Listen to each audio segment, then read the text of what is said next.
अस्सलाम वालेकुम वरहमतुल्लाहि वबरकातुहू। आप कैसे हैं? अल्हम्दुलिल्लाह। आज ईद का आखिरी दिन और उसके बाद कल से फिर मामूलात ज़िंदगी दोबारा शुरू हो जाएंगे। लेकिन ईद के 3 दिन में भी सोशल मीडिया पे उठा के देखें तो एक तूफ़ान बरपा है। हमें ईरान की मदद करनी चाहिए, हमें ईरान की मदद नहीं करनी चाहिए। हमारा दुश्मन मुत्तहिद है और उसका एक ही मोटिव है कि उसने ला इलाहा इल्लल्लाह मुहम्मद रसूलुल्लाह पढ़ने वाला हर बंदा जो है उसने मारना है, हर मुल्क ख़त्म करना है। भले वो शिया है या सुन्नी है, उसे इससे कोई गर्ज नहीं है।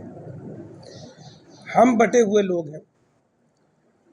अब हमारे मुल्क से ये तवक्को की जाती है कि अगर अरब जंग में जाएं तो हम उसमें शामिल हो जाएं, अगर ईरान जंग में जाएं तो हम उसमें शामिल हों, अफ़गानिस्तान जंग में है तो हम उसमें शामिल हों। और जब हम पे बुरा वक्त आए तो कोई हमारे साथ नहीं खड़ा है। हमारी बीइंग मुस्लिम सबके साथ हमदर्दियाँ मौजूद हैं। लेकिन देखें, अगर इस मुल्क ने, ये वाहिद मुल्क है, अगर अरब जंग लगती है तो वो भी इसीलिए लगती है, इसीलिए प्लानिंग होती है कि पाकिस्तान को उसमें घसीटा जाए। अगर सऊदी अरब हमसे ये तकाजा करता है कि ईरान पे हमला कर दें तो उसमें भी यही पीछे मौजूद जो है, अगर आप उसके डांडे देखेंगे जाके तो वो अमेरिका बहादुर और इसराइल निकलेगा। और अगर ईरान की इस जंग में है, इससे पहले अफ़गानिस्तान की जंग में हमें घुसेड़ा गया है, अफ़गानिस्तान की तरफ से बाकायदा हम पे हमले होते रहे और उस जंग में हमें जो है घुसेड़ा गया ताकि हम उस जंग में उलझ जाएं।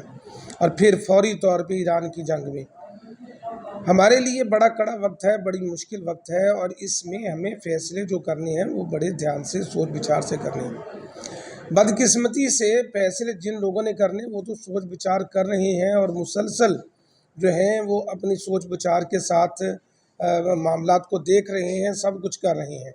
लेकिन ये कितनी बदकिस्मती की बात है कि जिन लोगों ने फैसले नहीं कर रहे हैं वो सोशल मीडिया पे फैसले इम्पोज कर रहे हैं, जिनको बिहाइंड द सीन पता ही नहीं है कि क्या हो रहा है क्या नहीं हो रहा, और जिनको ये नहीं पता कि अगर ईरान की कोई कामयाबी दिखाई जा रही है ज़्यादा तो वो इसलिए दिखाई जा रही हैं ताकि उस पर हमला करने का और जवाब बने और उस पर ज़्यादा से ज़्यादा हमला किया जाए। और उस हमले का मकसद भी अगर हम देखेंगे तो आज आके पाकिस्तान को उसमें इन्वॉल्व करना है, क्योंकि एक मुल्क है इस्लाम के नाम पर मौजूद जिसके पास एटमी टेक्नोलॉजी है, मिसाइल टेक्नोलॉजी मौजूद है। अगर ये मिसाइल टेक्नोलॉजी और एटमी टेक्नोलॉजी के हामिल मुल्क ने आगे बढ़ना है तो सबसे पहले अंदर से हमें मजबूत होना पड़ेगा। अंदर से हम पाकिस्तानी नहीं हैं, हम शिया सुन्नी में बटे हुए लोग हैं, हम सिंधी बलोची पठान पंजाब में बटे हुए लोग हैं।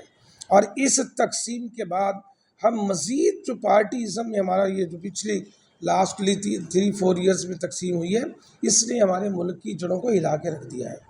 याद रखिए, सबसे पहले पाकिस्तान, ये ज़रूरी है क्योंकि अरब में कोई मुल्क ऐसा नहीं है कि जो इस वक्त खड़ा हो सके किसी भी बातिल के सामने, और एक पाकिस्तान है।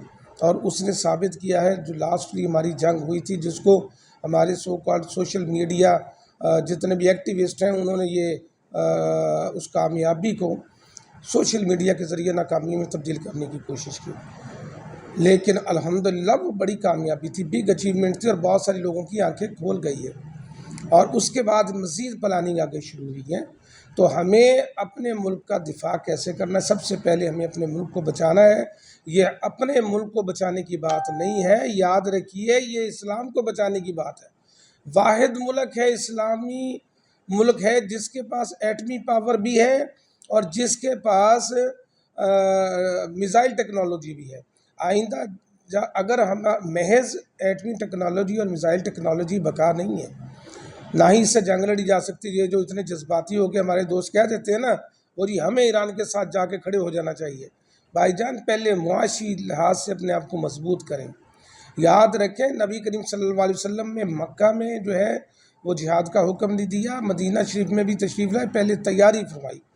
और तैयारी के बाद जब इस हद तक तैयारी हो गई कि अब हम कुछ न कुछ लड़ सकते थे तो फिर हमने जिहाद का आगाज़ किया। लिहाजा अभी हम इस लायक नहीं हैं, हमारे पास जो है वो पीछे इकनॉमिकली हम ठीक नहीं हैं, हमारे पास एनर्जी क्राइसिस मौजूद है। और फिर ये जंग शुरू होने के 4 दिन के बाद ही, 4 दिन तो हम बड़े बगले बजाते हैं, हमारा मिजाज है, और 5वें दिन हम रोना शुरू कर देते हैं। जंग जब होती है तो फिर जो है सिर्फ जंग नहीं होती, وہ ملک کو 30 40 45 سال پیچھے لے کے جاتی ہے جنگ۔ اس لیے خدارا اپنی جو فیصلے ہیں وہ فیصلہ سازوں کے ہاتھ میں رہنے دیں، ان کو مشورے نہ دیں۔ جن لوگوں کو اللہ تعالیٰ نے ڈیوٹی لگائی ہے وہ بڑے ٹھیک ٹھیک کام کر رہے ہیں، اور الحمدللہ انشاءاللہ ہم اپنے پاکستان کے ساتھ ہیں، پاکستان کے فوج کے ساتھ ہیں، پاکستان کے دفاع کے ساتھ ہیں، اور سب سے پہلے پاکستان، اور اس کے بعد کوئی اور بات ہے۔ ہم بھلے شیعہ سنی، بھلے ہم دیوبندی وہابی ہوں گے، لیکن پہلے ہم پاکستانی ہیں۔ ہم اپنے ملک کو بچائیں گے تو ہی اس کے بعد کسی اور ملک کی ہم مدد کر سکیں گے۔ آج اگر امریکہ مضبوط ہے تو اس نے اسرائیل کی مدد کی ہے، اکیلا اسرائیل یہ جنگ نہیں لڑ سکتا تھا۔ اس لیے اگر ہم مضبوط ہوں گے تو دیگر ملکوں کے ساتھ ہم کھڑے ہو سکیں گے۔ اگر ہم کمزور ہو گئے تو پھر اسلامی ممالک کا کوئی بھی پرسان حال نہیں ہوگا۔ محض ٹیکنالوجی کے ساتھ ہم یہ کام نہیں کر سکتے۔ اللہ تبارک و تعالی ہمیں سمجھ بوجھ اور ہمیں عقل و فہم استعمال کرنے کی توفیق عطا فرمائے، اور ہمیں سوشل میڈیا کا استعمال اپنے ملک کے لیے کرنے کی توفیق دے،